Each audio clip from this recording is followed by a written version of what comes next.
மயிலாடுதுறை மக்களவை தொகுதியில் ஸ்பிக் மீடியா இடம்பலம் நிறுவனம் இணைந்து நடத்திய தேர்தலுக்கு பிந்தைய கணிப்புகளில் மொத்தம் 1104 பேரிடம் கருத்துக்கள் கேட்கப்பட்டுள்ளன. இதில் ஆண்கள் 547, பெண்கள் 554 பேரிடமும், மூன்றாம் பாலினத்தவர்கள் 3 பேரிடமும் கருத்துக்கள் கேட்கப்பட்டுள்ளன.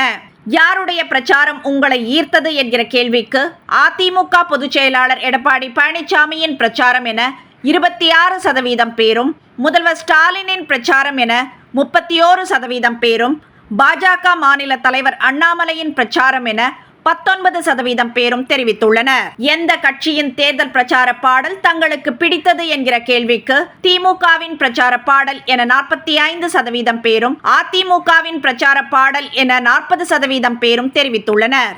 வாக்குக்கு பணம் கொடுக்கப்பட்டதா என்கிற கேள்விக்கு ஆம் என 34% பேரும், இல்லை என 60% பேரும் தெரிவித்துள்ளனர். வாக்குப்பதிவின் போது பதிவான வாக்குகள் குறைய யார் காரணம் என்கிற கேள்விக்கு தேர்தல் ஆணையம் என 36% பேரும், அரசியல் கட்சிகள் என 30% பேரும், கடும் வெயில் என 31% பேரும் கருத்து தெரிவித்துள்ளனர்.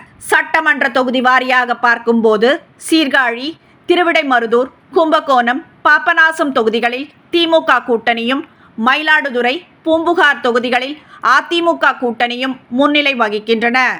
அதிமுக கூட்டணிக்கு அதிகபட்சமாக மயிலாடுதுறையில் 40% பேரும், திமுக கூட்டணிக்கு அதிகபட்சமாக சீர்காழியில் 44% பேரும், பாஜக கூட்டணிக்கு அதிகபட்சமாக பாபநாசத்தில் 21% பேரும், நாம் தமிழருக்கு அதிகபட்சமாக பாபநாசத்தில் 10% பேரும் ஆதரவு தெரிவித்துள்ளனர். மொத்தமாக பார்க்கும்போது திமுக கூட்டணிக்கு 39% பேரும், அதிமுக கூட்டணிக்கு 34% பேரும், பாஜக கூட்டணிக்கு 17% பேரும், நாம் தமிழருக்கு 7% பேரும் ஆதரவு தெரிவித்துள்ளனர்.